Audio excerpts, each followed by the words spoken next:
আসলে কিন্তু আমার বক্তব্য লেখেই নিয়ে আসছি। লেখার বাইরে দেওয়া আমার জন্য খুব কঠিন, কারণ কথা বলতে তো মুখেটা কত কত আয় করতে পারে। বালা কথা, মন্দ কথা, খারাপ কথা, আ কথা, কুকথা, অনেক রকমের কথা আছে। কথার কোনো শেষ নাই, যে কথা বলে শেষ করা যাবে না।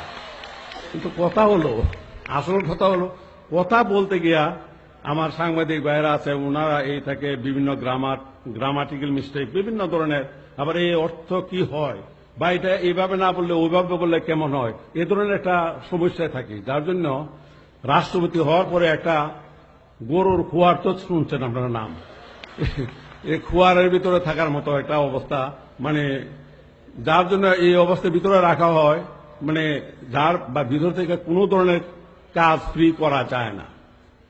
এখানে আজকে আমার বন্ধু ফজলুর রহমান মানে ফারুক, সে আমার ছাত্র জীবনে যখন নাকি আমরা এই 60-এর দশকে রাজনীতি করছি, ছাত্রলীগ করতাম, তখন আমরা একসঙ্গে কাঁধে কাঁধ মিলে স্লোগান দিতে কত কি করেছি। সে কিন্তু আজ আমার এখানে আসতে যে কি অবস্থাটা ফেস করছে, সে পরে জিজ্ঞাসা করলে তার কাছে জানতে পারবেন, মানে আসতে পারে না। আর আমি যে আপনাদের কাছে আসছি, কিন্তু আসছি কি দেখেন বাসের বেড়া দিয়া কত দূর। এই যে আমরা গান অনেক সময় শুনতাম, মাঝে মাঝে নিজেও গাইতাম যে দূরের মানুষ কাছে আসো, শুনবে যদি আমার গান। এখন অবস্থা এমন হয়েছে, কাছের মানুষরাও ঠেঙ্গা দূরে ভালো, আশেপাশে আসার কোনো সুযোগ নাই। এই হলো আমার অবস্থা।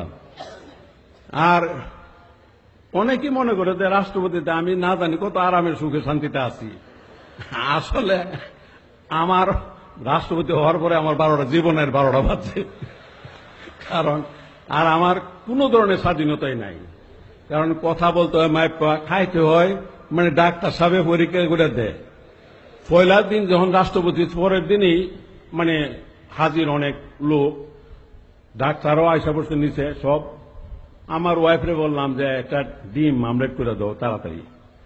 ডিম আমলেট করছে যে একজনের গিয়ে যে আমার দিব না, আমার ওয়াইফের হাত থেকে ডিম লয়ে গেছি গা নিচে। আবার ডাক্তারে বেশি না 1/3 খাইছে। এখন বলেন একটা ডিমের মামলেট, এটা থেকে 1/3 খাইয়া লাইলে এটা কি খায়? আমি তো এই দেখি এক ডিমের থেকে আবার এটা খাইলো কি এটা ডাক্তাররা টেস্ট করে দিছে, মানে এই টেস্টের খাবার সকল খাবারে কোনো ডাক্তার সাহেব আগে ভাবটা এমন যে ডাক্তার সাহেব খাইবো, খাইলে যদি উনি না মরে তাহলে আমার দিবার, তা আমার মরবার লেগে দিত না। অর্থাৎ এখানে মনে হয় খায়া যাতে না মরি, মরণের স্বাধীনতা এখানে নাই। এ ধরনের একটা অবস্থার মধ্যে আছে। রাত্রে ঘুমাইলে এটা আরেক আজব ব্যাপার, দরজা কিন্তু লক করে ঘুমানো যাবে না, দরজা খোলানো লাগবে। কারণ এই ঘুমের মধ্যে কোন সময় কি হয়ে যায় ঠিক নাই, এই জন্য এইটা খোলা যে কোনো সময় যাতে ঢুকে পড়তে পারে। এই অবস্থার মধ্যে আছে, দুজন কি সুখে আছি।